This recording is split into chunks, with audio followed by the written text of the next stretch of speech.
राजधानी दिल्ली में बढ़ते प्रदूषण को लेकर दिल्ली सरकार ने कई तरीके के कदम उठाए हैं। जहां एक तरफ आप देखिए कि किस तरीके से प्रदूषण को कम करने के लिए पानी का छिड़काव किया जा रहा है, तो वहीं अब 13 नवंबर से राजधानी दिल्ली में ऑड इवन शुरू हो जाएगा। जी हां, जहां एक तरफ स्कूलों की छुट्टियां कर दी गई हैं, तो वहीं अब ऑड इवन के लिए भी कदम उठाया गया। वहीं अलग अलग जिस तरीके से जो निर्माण कार्य थे उस पर भी राजधानी दिल्ली में रोक लगा दी गई है। और इस बार जो हवाला दिया जा रहा है कि उत्तर प्रदेश और हरियाणा से जो है प्रदूषण जो है उसकी वजह से दिल्ली जो है गैस चैम्बर बनती जा रही है।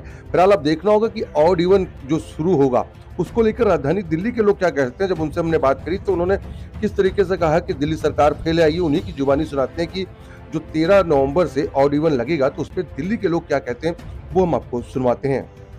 ऑड इवन चालू हो रहा है 13 नवंबर से, क्या लगता है प्रदूषण को लेकर दिल्ली सरकार ने पहले कोई काम किया था? दिल्ली सरकार ने पहले तो कोई कार्य किया नहीं।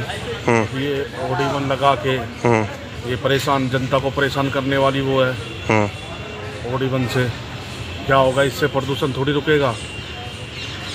अभी जिस तरीके से देख रहे हैं दिल्ली में, किस तरीके से आप लोग निकल रहे हैं, क्या घर से निकलना बाहर कम कर रहे हैं?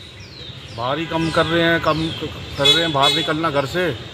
दिल्ली की स्थिति वायु की काफ़ी खतरनाक है, काफ़ी खतरनाक स्थिति है दिल्ली में। प्रदूषण पर कोई कदम नहीं उठा पा रही दिल्ली सरकार, नाकाम ही रही है अब तक।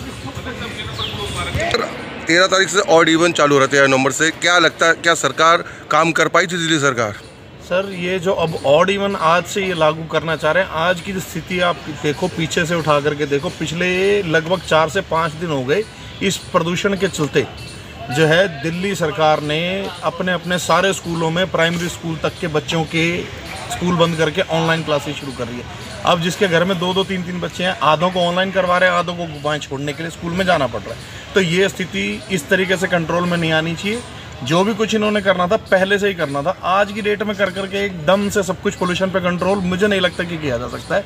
इस चीज़ में दिल्ली सरकार फेल हुई है, टोटल फेल। अच्छा, जिस तरीके से दिल्ली सरकार ये कह रही है कि हरियाणा और उत्तर प्रदेश जो है प्रदूषण के लिए जिम्मेदार है, पहले कहा जाता था कि पंजाब जिम्मेदार है और हरियाणा जिम्मेदार। अब आम आदमी पार्टी की जो है सरकार दिल्ली में भी है और पंजाब में भी है, तो वो अपने हिसाब से सारी चीज़ें चेंज करती रहती है। उसकी स्टेटमेंट का कोई वैल्यू मेरे हिसाब से तो है नहीं।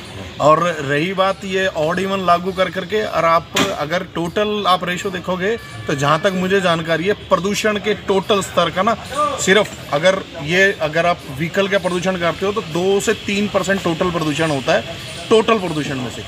और आज की डेट में जो प्रदूषण का स्तर है वो बहुत लेवल पे हाई हो चुका है दिल्ली के अंदर। इस समय आप किसी से भी पूछ करके देखोगे रोड साइड पे, तो आपको वो 100% ये बताएगा पिछले 10 दिनों से जो है वायु के अंदर इतना प्रदूषण है कि 100 में से 100 आदमियों की आंखों में ईचिंग हो रही होगी।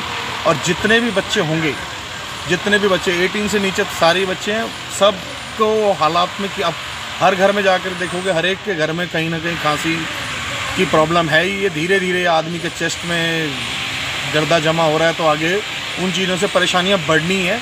माहौल ठीक है नहीं आज की डेट में। हम इतना ही कहना चाहेंगे कि दिल्ली की सरकार प्रदूषण के मामले में ज़ीरो। ये जो ऑड इवन लगाया जा रहा है दिल्ली सरकार की तरफ से 13 तारीख को, लगता है क्या प्रदूषण को लेकर दिल्ली सरकार कोई काम कर पाई थी? नहीं, बिल्कुल नहीं। ये जो गरीब आदमी उनको परेशान करने की वो है। जिसके बेचारे के पास एक कार है, वो अपने काम पे आता जाता है, वो कहाँ से अपने दूसरा व्हीकल खरीदे। हमें तो कोई दिक्कत नहीं है, पर गरीब आदमी को तो दिक्कत होगी इस चीज़ से। अच्छा, क्या लगता है वक्त रहते कोई काम करना चाहिए था, ठोस कदम उठाना चाहिए था प्रदूषण को लेकर? जब उठाना चाहिए, जब तो ये उठाते नहीं है। प्लांट लगाओ, पेड़ पौधे लगाओ, पानी दो, सब कुछ करो, वो तो किया नहीं जाता इनसे। ये कार बंद कर दो, ये कर दो, BS6 चलेगी, BS4 चलेगी, ये खामा खा की चीज़ें आगे लेके आते हैं।